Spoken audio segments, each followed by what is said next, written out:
평소보다 눈이 더 뻑뻑하게 느껴지시나요? 아침에 일어나면 시야가 하얗게 흐리고 눈을 몇 번 깜빡여도 금세 건조함이 다시 올라오나요? 혹은 물을 충분히 마시는데도 눈만큼은 늘 모래알이 굴러다니는 느낌이 들 때가 있으신가요? 이런 불편을 말씀하시는 분들을 진료실에서 매일 만납니다. 놀라운 사실은 60세 이후의 3명 중 2명이 눈물층 붕괴로 인해 같은 증상을 겪고 있다는 점입니다. 하지만 희망적인 것은 복잡한 치료가 아니라 단 30초의 작은 동작 하나만으로도 눈이 다시 편안해지는 변화를 만들 수 있다는 점입니다. 저는 이 이야기를 할 때마다 한 분이 떠오릅니다. 68세 남성 환자분이었는데 TV를 조금만 봐도 눈이 화끈거리고 글씨가 번져 보이는 느낌 때문에 늘 눈을 비비셨습니다. 그런데 그 행동이 오히려 눈물층을 더 얇게 만들고 있다는 사실을 모르고 계셨지요. 작은 습관 하나가 눈 건강을 얼마나 바꾸는지 보여주는 대표적인 사례입니다. 그분이 처음으로 30초 동작을 해본 날, 눈이 갑자기 뜨거워지면서 시원해지네? 라고 하시던 표정이 아직도 기억납니다. 이 동작이 효과적인 이유는 단순합니다. 나이가 들수록 눈 주변에 미세 근육과 눈물샘이 함께 굳어가기 때문입니다. 마치 오랫동안 사용하지 않은 수도꼭지가 점점 뻑뻑해지는 것과 같습니다. 물이 안 나와도 고장난 것이 아니라 밸브가 굳어 열리지 않는 것처럼요. 우리가 오늘 할 30초 루틴은 바로 그 굳은 밸브를 다시 열어주는 과정입니다. 손으로 따뜻함을 더하면 눈물샘 주변의 혈류가 단번에 살아나고 단순한 건조함뿐 아니라 흐릿한 시야 개선에도 직접적으로 영향을 줍니다. 이 영상을 끝까지 보시면 단순한 마사지가 아니라 눈물층을 되살리는 정확한 압박 위치, 많은 분이 실수하는 금지 동작, 그리고 30초 동작의 효과를 2배로 만드는 비율과 타이밍까지 모두 알려드릴게요. 작은 변화지만 눈의 편안함은 하루 전체의 질을 바꿉니다. 지금부터는 왜 눈이 마르는지 그 핵심 원인을 하나씩 풀어가겠습니다. 눈이 마르는 이유를 단순히 나이가 들어서라고 생각하는 분들이 많습니다. 하지만 실제로는 훨씬 더 복잡하고 동시에 훨씬 더 해결 가능한 원인이 숨어 있습니다. 우선 가장 중요한 사실부터 말씀드릴게요. 눈 건조의 70%는 눈물의 양이 아니라 눈물층의 균형이 무너지는 것에서 시작됩니다. 눈물이 충분히 만들어져도 금세 증발해 버리거나 눈 표면에 고르게 퍼지지 않으면 당신은 계속 뻑뻑함을 느끼게 됩니다. 즉, 문제는 양이 아니라 질인 셈이죠. 흔히들 눈이 건조하면 인공 눈물을 찾지만 인공 눈물만으로 해결되지 않는 이유가 바로 여기에 있습니다. 눈물은 수분층, 점액층, 지방층이라는 3가지 얇은 막이 서로 맞물리며 작동합니다. 그런데 스마트폰 화면을 오래 보거나 집중해서 일을 할 때 깜빡임이 줄어들면 이 균형이 깨지기 시작합니다. 특히 지방층이 약해지면 눈물은 순식간에 증발해 버립니다. 마치 젖은 수건을 햇빛 아래에 널어두면 금세 말라버리듯 눈도 보호막이 없으면 숨 쉴 틈 없이 마르게 되는 거죠. 그리고 여기서 많은 분들이 놀라는 부분이 있습니다. 눈이 건조한 가장 큰 원인은 잘못된 눈 비비기 습관이라는 것. 우리가 불편함을 느낄 때 반사적으로 눈을 문지르는데 이때 눈가 주변의 미세 혈관과 마이봄샘이 눌리며 오히려 염증과 더 심한 건조를 유발합니다. 그러니까 눈을 비빌수록 눈은 더 마르는 법입니다. 이것은 오랜 시간 병원에서 환자들을 보면서 수없이 확인한 사실이기도 합니다. 여기서 한 가지 반전이 있습니다. 눈이 건조하다고 느껴질 때 실제로 건조하지 않은 경우도 많다는 사실입니다. 눈 표면이 일시적으로 뜨거워지면서 신경이 과민하게 반응할 때도 뻑뻑함을 느끼게 되죠. 그래서 당신의 건조 증상이 정말 수분 부족인지 아니면 지방층 문제인지 구별하는 것이 첫 번째 출발점입니다. 혹시 지금 스스로에게 이런 질문을 해보시겠어요? 나는 눈이 건조할 때 주로 어떤 행동을 하지? 깜빡임이 줄어드는 순간이 언제인지 알고 있을까? 눈을 비비는 습관이 혹시 더 큰 문제를 만들고 있는 건 아닐까? 여기까지 이해하셨다면 이제 다음 단계로 넘어갈 준비가 되었습니다. 다음 부분에서는 실제 환자 한 분의 사례를 통해 눈물층이 어떻게 무너지는지 더 생생하게 보여드리겠습니다. 진료실에 오시는 분들을 보면 대부분은 본인이 눈이 얼마나 건조한 상태인지 잘 모릅니다. 단지 시림, 뻑뻑함, 모래 알갱이 굴러가는 느낌 정도만 이야기하시죠. 그런데 증상의 바닥에는 각기 다른 원인과 시간이 쌓여 있습니다. 이를 가장 잘 보여주는 사례가 65세 여성 환자분, 제가 여기서 정순자 어르신이라고 부르겠습니다. 정순자 어르신은 몇 년 동안 눈이 건조해 인공 눈물을 하루에 10번도 넘게 사용했습니다. 선생님, 니 허도 너 허도 금방 또 말라요. 눈을 뜨고 있는 게 힘들어요. 라고 하시던 날이 기억납니다. 하지만 검사 결과 놀랍게도 눈물의 양 자체는 충분했습니다. 문제는 눈물층에 지방 보호막이 거의 사라져 있었다는 것이었죠. 아무리 물이 많아도 뚜껑이 열려 있으면 금방 증발해버리듯 어르신의 눈물도 보호막 없이 그대로 증발해버리고 있었던 겁니다. 왜 이런 일이 생겼을까요? 이야기를 더 듣다 보니 그 원인은 아주 사소한 습관에서 시작되고 있었습니다. 어르신은 오랫동안 책 읽는 것을 좋아하셨고 스마트폰으로 뉴스까지 챙겨보시는 분이었습니다. 문제는 오래 집중할수록 깜빡임이 거의 사라진다는 사실을 모르셨다는 것. 우리가 평소 1분에 12.11번 정도 눈을 깜빡인다면 집중할 때는 5.7번 이하로 떨어집니다.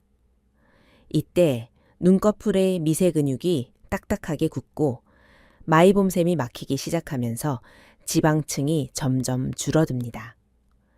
제가 어르신께 혹시 눈이 뻑뻑할 때 눈을 자주 비비셨나요? 라고 여쭤보자 몇 초간 멈칫하시더니 그게 습관처럼 계속 비벼요. 라고 조용히 말씀하셨습니다. 바로 그 행동이 염증을 악화시키고 눈물층을 더 약하게 만드는 결정적 요인이었습니다.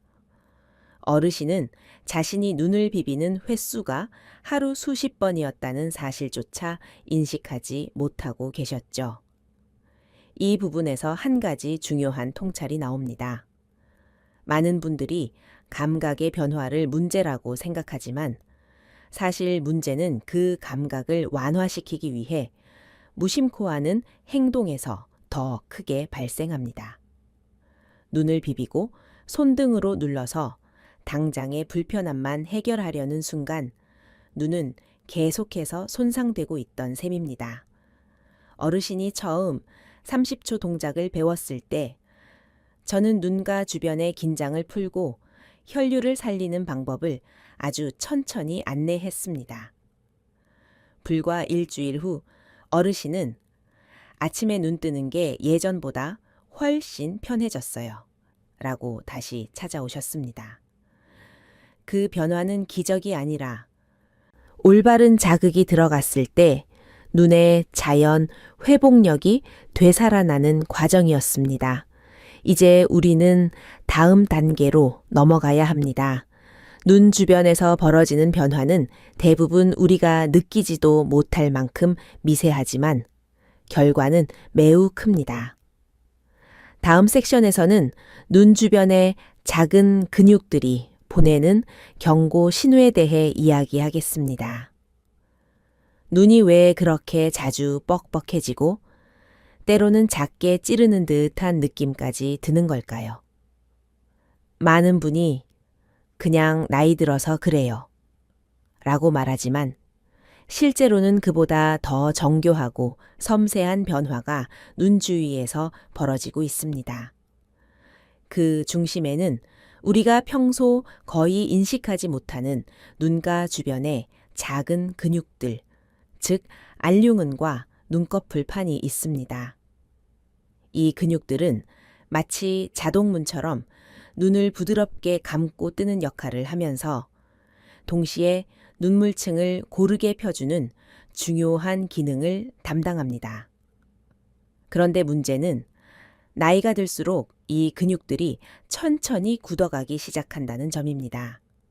마치 오래 사용하지 않은 고무줄이 당기는 힘을 잃듯 눈과 근육도 탄력이 줄어들고 움직임이 부드럽지 않게 됩니다. 특히 깜빡임이 줄어드는 생활 방식, 예를 들어 스마트폰 사용, 텔레비전 시청, 집중 독서, 이 근육들을 더욱 경직시키는 결과로 이어집니다. 이때 눈꺼풀이 완전히 닫히지 않으면 눈물층이 제대로 펼쳐지지 못하고 붕괴가 시작됩니다. 여기서 한번 생각해 보세요. 최근에 눈을 길게 감아본 적이 언제인가요? 잠깐 휴식을 취하면서 눈가를 따뜻하게 해본 적은 있으신가요? 생각보다 우리는 눈을 너무 바쁘게 사용하고 있습니다. 그리고 또 하나 중요한 사실이 있습니다. 알륜근이 굳으면 마이봄샘이 눌리면서 지방층이 제대로 분비되지 않는다는 점입니다. 지방층은 눈물의 증발을 막아주는 뚜껑 역할을 하는데 이 뚜껑이 덜 만들어지면 눈물은 금세 마르게 됩니다.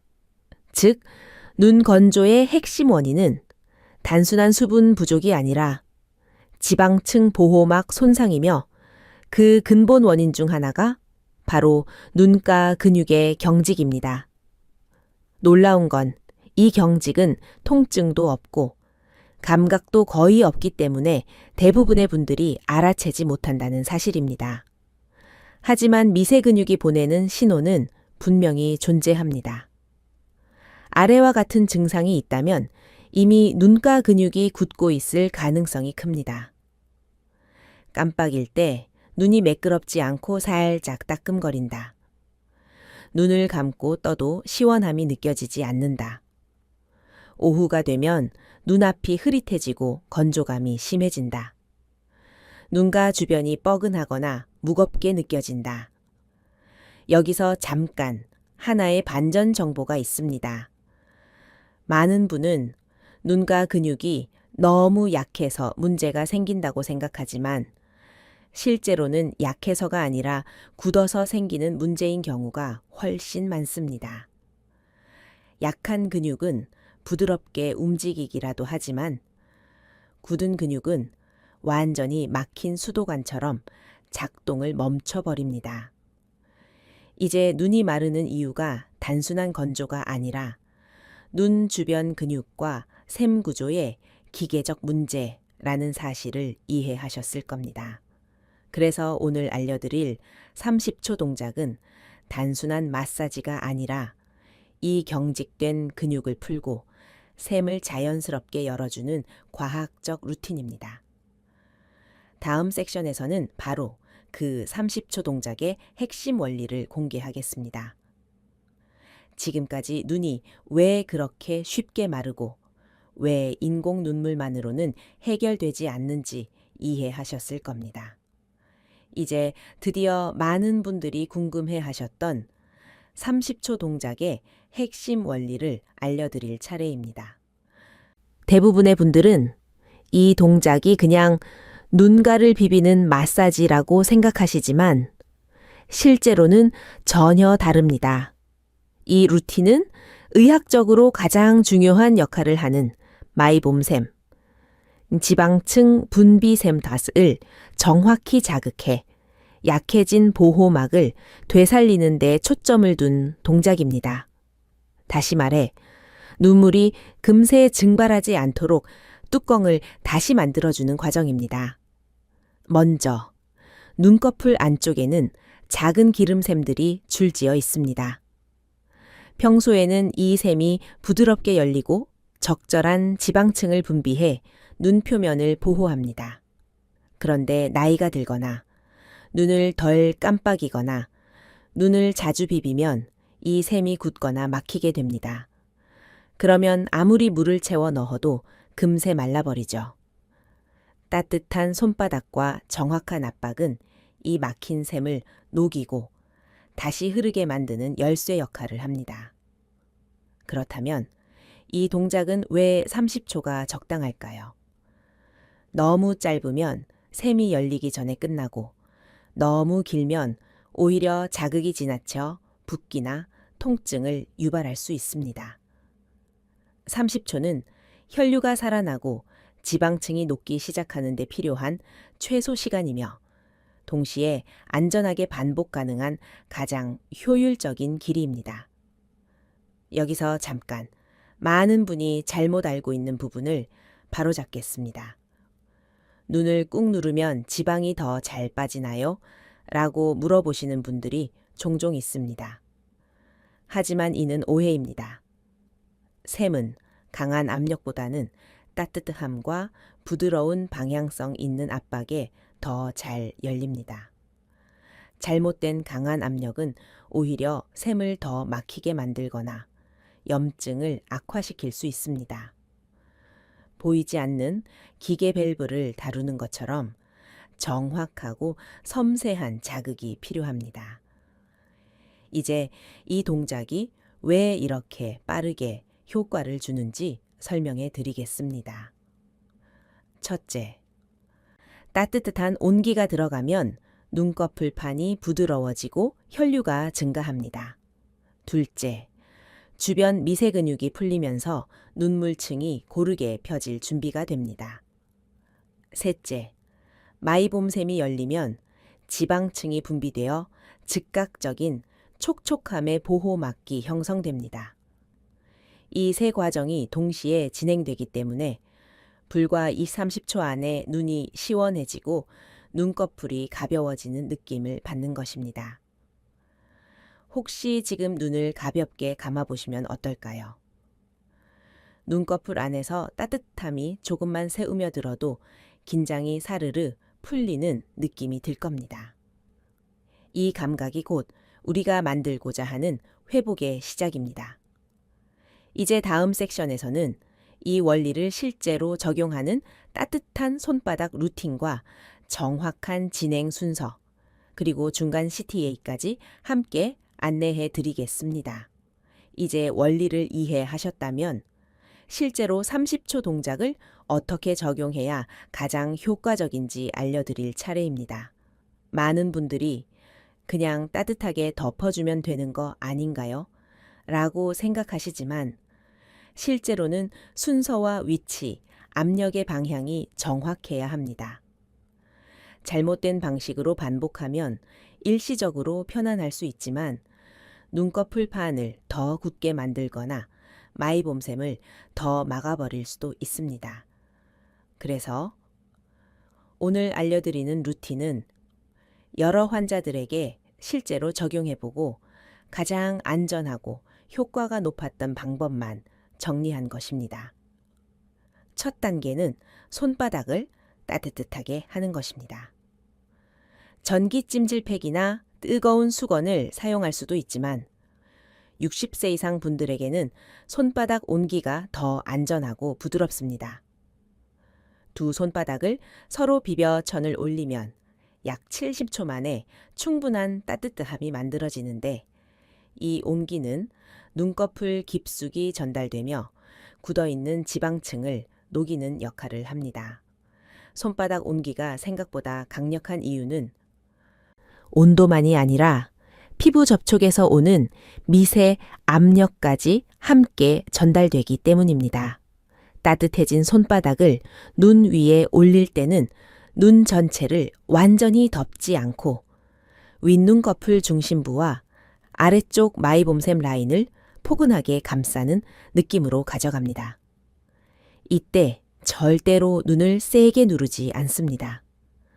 많은 분들이 눌러야 잘 풀리는 것 같다고 말하지만 강한 압력은 오히려 샘을 눌러 막히게 만드는 반대 효과를 냅니다. 눈은 압력이 아니라 부드럽게 당겨지는 듯한 접촉 자극에 더 잘 반응합니다. 이 상태로 20초 정도 그대로 유지합니다. 이 20초 동안 일어나는 변화는 상당히 의미 깊습니다. 눈꺼풀판이 부드러워지며 긴장이 풀리고 지방층이 녹아 움직일 준비를 시작하고 미세 근육이 이완되며 눈 표면에 편안함이 생기기 시작합니다. 20초가 지나면 이제 아주 짧은 동작을 더해 효과를 강화하는 단계입니다.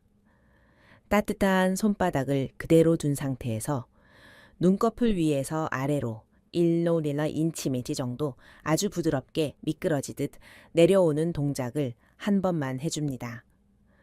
이 동작은 기계적 압박이 아니라 지방층이 자연스럽게 위에서 아래로 흘러나오도록 도와주는 보조 동작입니다. 마이봄샘은 위에서 아래로 열리기 때문에 방향성이 매우 중요합니다. 여기서 잠깐 많은 분이 실수하는 부분을 짚고 넘어가겠습니다.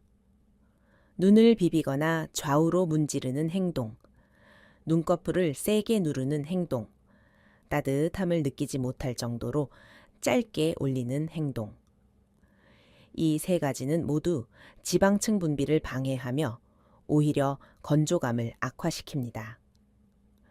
지금 배우고 계신 동작은 비비는 마사지를 멈추고 따뜻함을 이용한 샘 열기라는 전혀 다른 접근법입니다. 이제 한 가지 질문을 드리고 싶습니다. 부드러운 따뜻함이 눈을 편안하게 만드는 느낌, 지금도 상상되시나요? 실제로 60인 70대 분들은 이 동작을 처음 해보는 순간 눈이 갑자기 가벼워졌어 라고 말씀하시는 경우가 많습니다. 눈은 작은 자극에도 즉각적으로 반응하는 섬세한 기관이기 때문입니다. 여기까지 따라오셨다면 이 동작의 70%를 이미 익히신 겁니다. 이 영상을 부모님이나 가까운 가족에게도 꼭 공유해 주세요. 눈 건조는 단순한 불편함이 아니라 시력과 노안 진행 속도를 결정하는 중요한 신호이기 때문입니다. 다음 섹션에서는 많은 분들이 가장 헷갈려 하는 부분, 눈꺼풀 마사지는 어떻게 하는 것이 정답인가? 그 해답을 알려드리겠습니다. 지금부터는 많은 분들이 가장 헷갈려 하는 부분, 바로 눈꺼풀 마사지를 어떻게 해야 안전하고 효과적인가에 대한 정답을 알려드리겠습니다.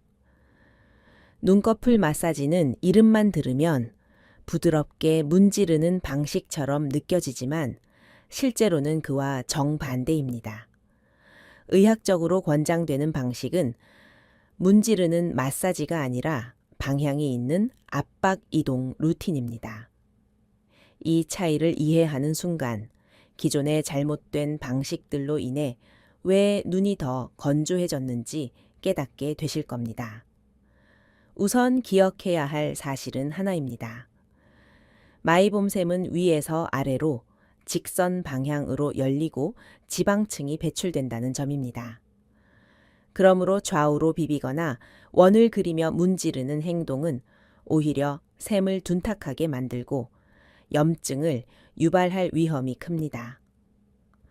많은 분들이 문지르면 시원한 느낌이 들어서 자꾸 하게 된다고 말씀하시지만 그 시원함은 실제 회복이 아니라 신경의 일시적 마비에 가깝습니다.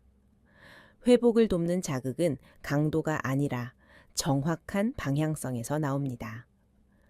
그렇다면 올바른 루틴을 단계별로 설명해 드릴게요.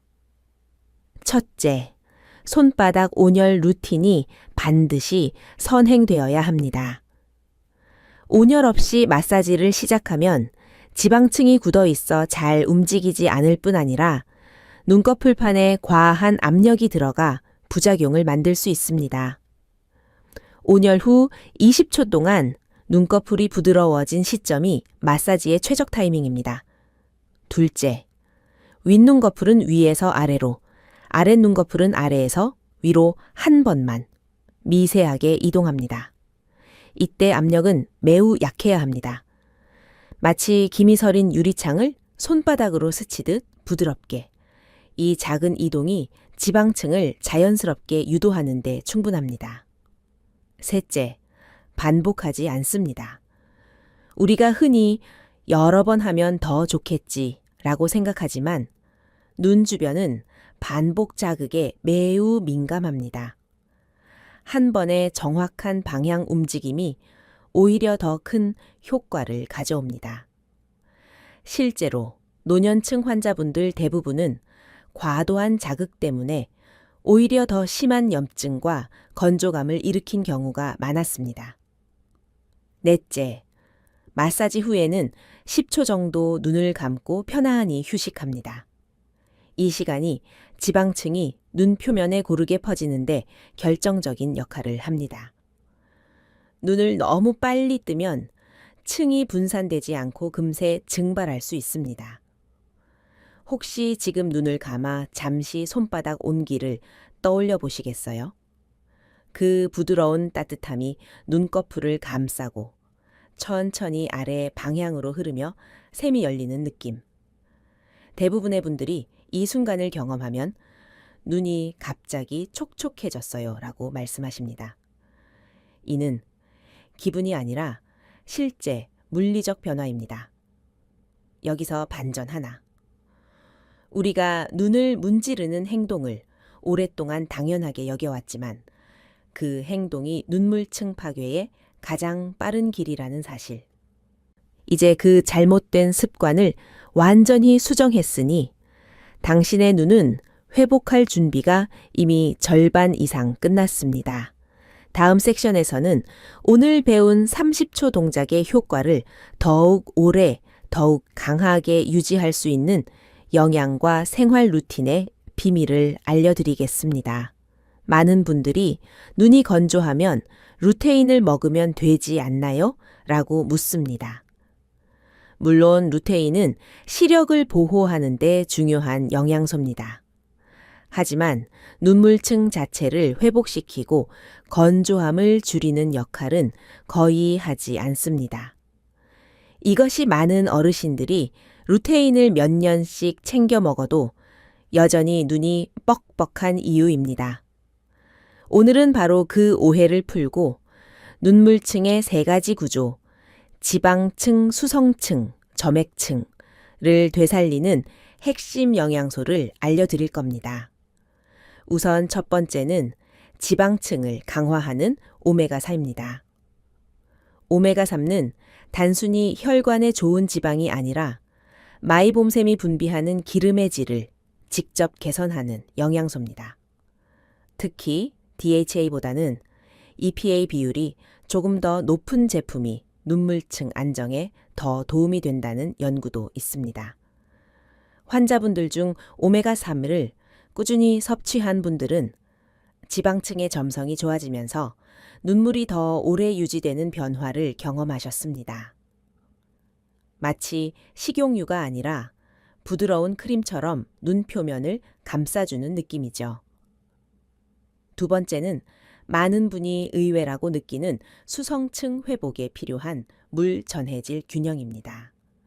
물만 많이 마신다고 해결되는 문제가 아닙니다. 노년층일수록 세포가 물을 제대로 붙잡지 못하기 때문에 수분이 들어와도 금세 빠져나가 버립니다. 그래서 중요한 것은 나트륨, 칼륨, 마그네슘의 균형입니다. 아주 소량의 천일염을 탄 따뜻한 물 한 잔은 수성층 안정에 큰 도움을 줍니다. 단순한 수분 보충이 아니라 눈물의 원료를 만드는 과정이기 때문입니다. 세 번째는 눈물층의 가장 언뜻 보이지 않는 부분, 점액층을 회복하는 비타민 A입니다. 건조한 눈을 가진 분들은 종종 각막 표면의 점액이 고르게 퍼지지 않아 눈물이 있어도 표면이 울퉁불퉁해지고 흐릿하게 보입니다. 비타민 A는 이 점액을 매끄럽게 만들어 눈물이 각막 위를 부드럽게 흘러가도록 돕습니다. 실제로 비타민 A가 부족한 분들은 인공 눈물을 넣어도 시원함이 오래가지 않습니다. 여기서 눈 건강에 반전 사실이 있습니다. 많은 분들이 눈물은 물로만 만들어진다고 생각하지만 사실 눈물의 90% 효과는 지방층과 점액층에서 결정됩니다. 수분은 그저 그 틀 안에서 흘러갈 뿐이죠. 그래서 루테인만 섭취해선 건조함이 해결되지 않았던 것입니다. 눈물의 구조를 이해해야 영양도 정확히 선택할 수 있습니다. 이제 질문을 한번 드려볼게요. 나는 지금까지 눈을 위해 어떤 영양을 챙겼을까? 지방층, 수성층, 점액층 중 어느 부분을 놓치고 있었을까? 많은 분들이 스스로 이 질문을 던지는 순간 비로소 해결의 실마리를 찾게 됩니다. 또 하나 중요한 사실을 말씀드릴게요. 영양은 단독으로 작동하지 않습니다. 방금 배웠던 30초 온열 동작과 결합될 때 눈물층 회복 속도가 눈에 띄게 빨라집니다. 따뜻함이 샘을 열고 영양이 그 샘이 분비하는 기름과 점액의 질을 바꾸기 때문입니다. 즉, 기능 동작 플러스 재료 영양의 조합이 진짜 회복을 만듭니다. 이제 다음 섹션에서는 오늘 배운 30초 동작이 더 오래 유지되고 하루 종일 촉촉함이 이어지는 생활 루틴을 알려드리겠습니다. 지금까지 30초 동작과 눈물층을 되살리는 영양을 배웠다면 이제는 그 효과를 하루 종일 유지하는 생활 루틴이 필요합니다. 많은 분들이 동작을 하면 잠깐은 편한데 금방 다시 건조해져요 라고 이야기합니다. 그 이유는 단순합니다. 눈을 건조하게 만드는 일상 속 습관들이 계속해서 눈물층을 무너뜨리고 있기 때문입니다. 오늘 알려드릴 루틴은 아주 작지만 눈의 촉촉함을 잠깐이 아니라 지속적으로 유지하도록 돕는 핵심 전략들입니다. 첫 번째는 1시간마다 10초 휴식입니다. 이것은 단순한 휴식이 아니라 눈꺼풀 미세 근육을 재부팅하는 시간입니다. 60세 이후에는 깜빡임이 평균보다 훨씬 줄어들어 눈물층이 금세 들뜨고 증발합니다. 그래서 1시간마다 10초만 눈을 감고 부드럽게 깊은 호흡을 하면 눈을 적시는 기본 작동이 다시 일어납니다. 가장 간단하고 가장 강력한 루틴이죠. 두 번째는 많은 분들이 전혀 인식하지 못하는 부분, 실내 습도입니다. 습도가 40% 아래로 떨어지면 눈물층은 2배의 속도로 증발합니다. 겨울철에 건조함이 심해지는 이유도 바로 이 때문입니다. 가습기를 켜기 어렵다면 물 한 그릇만 방에 두어도 수분 증발이 눈물층을 돕습니다. 눈 건강은 실내 공기와 직접 연결된다는 사실이 놀랍지 않나요? 세 번째는 깜빡임 교정 루틴입니다. 특별한 기술이 필요한 게 아닙니다. 그저 하루 3번 20초 동안 완전히 천천히 눈을 감고 다시 천천히 뜨는 동작을 반복하는 것입니다. 이 루틴은 단순한 깜빡임이 아니라 눈꺼풀 판을 완전히 닫아 지방층이 고르게 퍼지도록 만드는 정교한 움직임입니다. 특히 스마트폰을 자주 보는 분들은 이 루틴을 할 때마다 시야가 맑아지는 변화를 느끼게 됩니다. 여기서 반전 하나. 많은 분들은 눈에 물을 많이 뿌리면 촉촉해지겠지 라고 생각하지만 실제로는 그렇지 않습니다. 안개 분사처럼 물을 뿌리면 겉은 잠깐 촉촉해 보이지만 눈물층 구조가 망가지면서 오히려 더 심한 건조감이 찾아옵니다. 눈은 피부처럼 물을 머금지 않습니다. 물이 아니라 지방층, 플라스, 점액층이 촉촉함을 유지하는 핵심입니다. 네 번째는 잠자기 전 30초 동작 한 번 더 하기입니다. 낮 동안 쌓였던 눈꺼풀판의 긴장은 밤 동안 더 굳어집니다.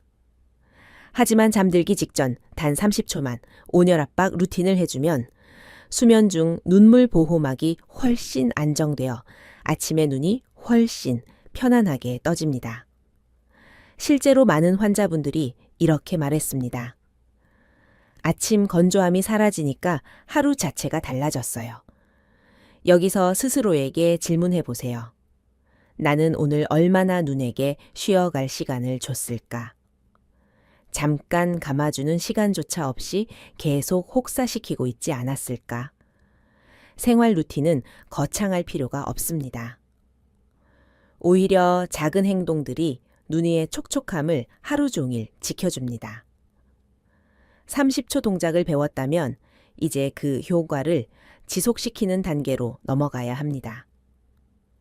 다음 섹션에서는 이 동작을 하면 안 되는 분들, 반드시 주의해야 할 상황, 즉 안전을 위한 중요한 정보를 알려드리겠습니다. 이제는 매우 중요한 내용을 짚어야 합니다. 지금까지 배운 30초 온열 압박 동작은 대부분의 분들에게 안전하고 효과적이지만 모든 눈 상태에 적용되는 것은 아닙니다. 특히 특정 질환이나 염증이 있는 분들은 오히려 증상을 악화시킬 수 있기 때문에 반드시 주의해야 합니다. 오늘 이 섹션은 누구나 따라하세요가 아니라 이 경우라면 잠깐 멈추고 꼭 확인하세요. 를 알려드리는 단계입니다. 눈은 작은 자극에도 민감하게 반응하므로 안전은 항상 우선입니다. 첫 번째로 급성 안검염 다래끼 포함. 이 있을 때는 이 동작을 피해야 합니다. 다래끼는 마이봄샘이 세균 감염으로 막힌 상태에서 발생하는데 이때 따뜻한 온열이 오히려 염증을 더 빠르게 퍼뜨릴 수 있습니다. 많은 분들이 따뜻하게 하면 빨리 낫는다라고 생각하는데 이는 만성 염증일 때만 해당됩니다. 급성, 붉게 부어오른 상태라면 절대 온열 금지입니다. 두 번째는 심한 안구 건조증 중 염증형 건조증을 가진 분들입니다. 눈물층이 무너진 정도가 아니라 각막 표면에 작은 상처나 염증이 생긴 상태라면 온열은 통증을 유발할 수 있습니다. 시리거나 따갑고 심한 경우 눈물 대신 순간적인 화끈거림이 생길 수 있죠. 이런 경우는 30초 동작보다 염증 완화를 우선해야 합니다. 세 번째는 최근 안과 수술을 받은 분입니다. 백내장 수술, 노안교정술, 라식 라섹 등 어떤 종류든지 수술 후 초반에는 눈 표면이 매우 민감하기 때문에 강한 자극을 피해야 합니다. 특히 눈꺼풀 압박은 아직 회복되지 않은 조직을 자극할 수 있어 조심해야 합니다. 이러한 경우는 반드시 주치의에게 온열 마사지가 가능한 시점을 직접 확인해야 합니다. 네 번째는 눈의 원인 불명의 통증이 있을 때입니다.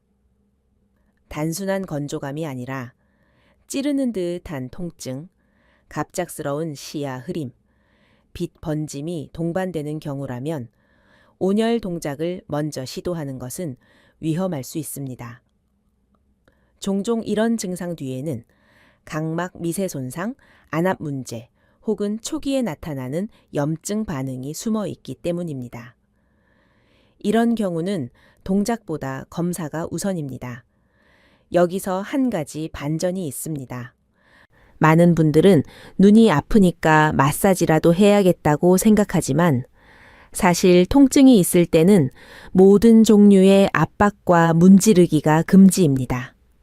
눈은 몸에서 가장 얇고 민감한 조직 중 하나이기 때문에 통증 신호는 단순한 피곤함이 아니라 잠깐 멈추고 조심하세요 라는 중요한 메시지일 수 있습니다. 그렇다면 이런 분들은 어떻게 해야 할까요? 가장 먼저 해야 할 것은 증상 구별입니다. 단순 건조, 온열 압박 동작. 오케이. 붉어짐 옴노 분비물 찌릿한 통증. 온열 금지, 수술 후 회복기. 반드시 전문의와 상담. 원인 모를 통증. 갑작스러운 시야 변화. 즉시 진료 혹시 지금 스스로에게 물어보실 수 있나요? 내 눈은 단순히 건조한 걸까? 아니면 염증 신호를 보내고 있는 걸까? 이 작은 질문 하나가 당신의 눈을 지키는 가장 중요한 출발점입니다. 이제 안전을 충분히 이해하셨으니 다음 섹션에서는 오늘 배운 모든 내용을 실제로 적용하는 7일 회복 루틴을 알려드리겠습니다. 이 루틴은 하루 3분이면 가능하며 60대 이후 눈 건조를 극적으로 줄인 분들이 실제로 사용한 방법입니다. 이제는 오늘 배운 모든 내용을 실제 생활 속에서 지속 가능한 회복, 루틴오도단으로 만드는 단계입니다. 많은 분들이 좋은 방법을 알고도 꾸준히 실천하지 못하는 이유는 루틴이 복잡해서가 아니라 언제, 무엇을 얼마나 해야 하는지가 명확하지 않기 때문입니다. 그래서 지금부터는 60세 이후 눈 건조가 심했던 분들이 실제로 효과를 본 7일 회복 스케줄을 그대로 알려드리겠습니다. 하루 3분이면 충분합니다. 1일차 눈꺼풀 재가동 첫날은 눈가 근육을 깨우는 데 집중합니다. 아침에 일어나자마자 30초 온열 압박 루틴을 한번 해보세요. 이때 눈꺼풀 판의 긴장이 풀리고 눈이 다시 움직일 준비를 합니다. 대부분의 분들이 첫날부터 시야가 약간 맑아지는 경험을 하게 됩니다. 2일차 깜빡임 회복 Blink Awareness. 이날은 하루 동안 내가 언제 깜빡임이 줄어드는지를 관찰하는 날입니다. 스마트폰을 볼 때, TV에 집중할 때, 책을 읽을 때 깜빡임이 거의 사라진다는 사실을 깨닫는 순간 건조의 원인을 정확히 파악할 수 있습니다. 저녁에 30초 동작을 한 번 더 하는 것도 좋습니다. 3일차 지방층 회복 오일 레이어 데이. 오메가3를 식사와 함께 섭취해보세요. 또한 점심 이후 1시간마다 10초씩 눈을 감아 휴식하면 지방층이 표면에 고르게 펴지는 느낌이 들 것입니다. 이날은 눈앞의 막이 조금 더 안정된 느낌을 경험하는 날입니다. 4일차 점액층 부드럽게 만들기 뮤친데이. 비타민 A가 들어있는 식품, 당근, 시금치, 계란 노른자를 식단에 포함해보세요. 이날은 특히 수성층 점액층을 부드럽게 유지하기 위해 저녁에 30초 동작을 필수로 해줍니다. 많은 분들이 눈이 덜 따갑고 편안해졌다고 느끼는 날이기도 합니다. 5일차 생활환경 정비 습도를 45-50%로 유지하는 것을 목표로 해보세요.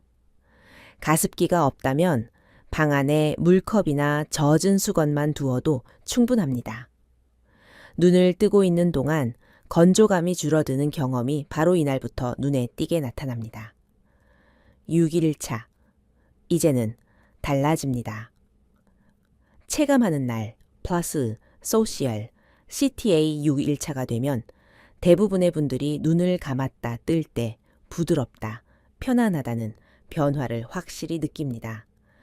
이날은 영상이 도움이 되셨다면 좋아요와 공유 부탁드립니다. 특히 부모님이나 배우자에게 공유하면 눈 건강이 크게 달라질 수 있습니다. 7일차 안정화 Stabilization Day. 이날은 하루를 천천히 보내면서 눈이 얼마나 쉽게 편안함을 유지하는지 확인하는 날입니다. 아침, 점심, 저녁 총 3번 30초 온열 압박 루틴을 해보세요. 이날 대부분의 분들이 눈이 예전보다 훨씬 덜 마른다는 확실한 변화를 체감합니다. 여기서 중요한 점은 이 루틴은 무조건 매일 해야 한다가 아니라 하루에 단 3분 투자만으로도 눈이 충분히 회복될 수 있는 구조를 만드는 것입니다. 눈은 생각보다 회복력이 강한 기관입니다. 문제는 방치일 뿐이죠. 따뜻함이 샘을 열고 영양이 그 샘을 채우며 생활 루틴이 그 상태를 유지합니다. 이 세 가지 요소가 맞물리면 눈의 촉촉함은 하루가 아니라 평생 유지될 수 있는 힘이 됩니다. 이제 마지막 단계입니다. 다음 섹션에서는 오늘의 모든 내용을 천천히 한 번 더 정리하고 당신의 눈이 앞으로 어떻게 달라질지에 대한 따뜻한 마무리 메시지를 전해드리겠습니다. 이제 오늘의 긴 내용을 차분하게 정리해드릴 시간이 왔습니다. 당신이 여기까지 함께 했다는 것 자체가 이미 눈 건강을 돌보겠다는 중요한 결심을 의미합니다. 많은 분들이 건조한 눈 때문에 하루 종일 불편함을 느끼지만 정작 왜 이렇게 된 걸까? 어떻게 회복할 수 있을까를 깊이 들여다보는 경우는 많지 않습니다. 그런데 당신은 지금 그 답을 향해 한 걸음 더 나아온 상태입니다. 오늘 우리는 눈이 단순히 건조해서 불편한 것이 아니라 눈꺼풀 근육의 경직, 마이봄샘의 막힘, 눈물층의 붕괴 같은 작고 복잡한 원인들이 겹쳐 일어난다는 사실을 살폈습니다.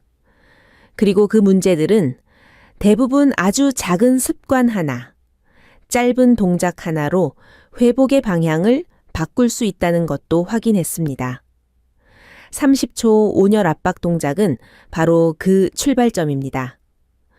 손바닥 온기가 눈꺼풀을 부드럽게 풀고 샘을 열어 지방층이 다시 흐르게 만들면서 눈의 촉촉함이 되살아납니다.